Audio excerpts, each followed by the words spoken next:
We are back on Newsline with Amanda Werkle, a Fairfield native, a Connecticut woman, just 39 years old, in search of a living liver donor. And Amanda, thank you very much for staying with us through the break. You're working with Yale New Haven Hospital, correct? Is that where a person needs to go if they are potentially a donor? Yes, I am working with the amazing physicians and specialists at Yale, specifically in the transplant center. Anybody who is interested really in more information on living donation in general can go to actually the link to my page specifically, and then if they scroll down to the bottom of the page, there is a separate link that leads to the Yale website where they can review any pertinent questions. There's a lot of information there, as well as a form to show interest in donation specifically for me. And that website is www.thedonorapp.com/Amanda Werkle. That's the DONORAPP.com/AMANDAWERKLE. Okay, I'm writing that down as you're saying it. I think that's how I tracked you down. But Yes. we'll certainly, we're going to put this on our podcast, and we're going to share this with more of our listeners, and we'll make sure to give out that way to reach you. You touched on this earlier. Chances of a match, not so great. Is that true? No. Yeah. So the interesting thing about your liver is that while it processes all of the toxins and flushes out a lot of the bad stuff that you take in, right? It also grows subjective to your body. So the size of your liver is quite different than the size of the person sitting next to you. So while I have a giant friend base of people who would love to be my potential donor, unfortunately, less than 10% of the entire base is going to be a potential match for me, simply because of the size and weight specifications that pertain to me. My donor has to be of equal size or weight or thereabouts. They also have to be in general good health.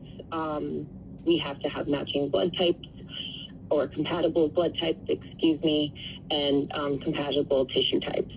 So there are a few major check marks that live there that make the ability to find somebody that much more difficult. Did you say, Amanda, did you say an age range? Because I thought I read somewhere 18 to 60, or does that matter? Yes, it's 18 to, I believe, 55. 55. Okay. All right. And again, if anybody goes on the information that you've been providing, they should be able to learn more about this. I heard you quoted as saying it really it takes a community here to accomplish this, for you to get your donor. How so? Explain. I mean, this is a perfect example, right? How you're helping me today. Not only has my community helped me restore my physical health to kind of be a sustainable day-to-day health for now, the search for finding my donor is taking an army of people helping me. I can't do it alone. I can't do any part of this alone, and for that, I'm casting a wide net of help and of potential assistance for me to find my living donor. If I could, I did want to mention something very, very cool about the living liver donation specifically that I think a lot of people don't know. Yes, please. I mentioned earlier that it's the only organ in the body that regenerates itself. Anybody who would potentially be my donor would regenerate the portion that they donated to me in 4 to 6 weeks' time. So they have the opportunity to not only help save my life, they would literally regrow their liver back to its original state like nothing happened in 6 weeks. That's incredible. I was going to ask you about that when you said that, and that is unusual. That is rare, and that would seem to be, I guess a motivator, right? If you check all those other boxes that you say, a compatible blood and tissue type, that age range in good health, 18 to 55, similar weight and height. Also, I guess the number of people in need of a liver donor in Connecticut, 100. You are among those many people who need it. But as you say, Amanda, you're getting the word out, right? And I don't know what more you can do, I suppose, right? Other than to speak to people like me and hope that people go to the website that you mentioned. And is there anything else that you're working on to get the word out? Yes, I have a few things coming down the line. I can't mention quite yet, but look out for me. I'm out there, and I'm happy to talk to anybody or anyone about this at any time. You can find me on social media as well. Okay. And, Yale, I do want to mention as well that Yale does an amazing job at vetting any potential donors.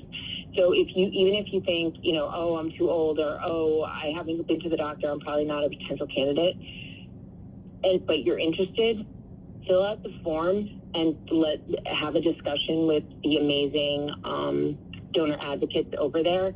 Let them decide that you're not an applicable donor.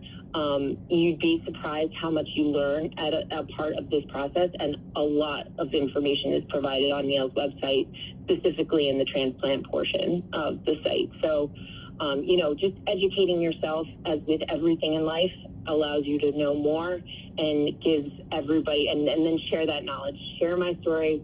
You never know what's going to stick. All right. And Amanda, I'm going to just repeat that information you gave us. thedonorapp.com/Amanda Werkle. And as I say, we'll put this up on our podcast today. And when you can break that news that you can't break just yet, I ask you, Amanda, to please let us know here at Newsline. We would love to have you back on the show. And of course, we are rooting for you. Thank you so much for your time today. Do take care. Thank you so much. Much appreciated. Amanda Werkle right here on WICC, the voice of Connecticut. This is Newsline. I'm Bridget Quinn, back with you at noon tomorrow.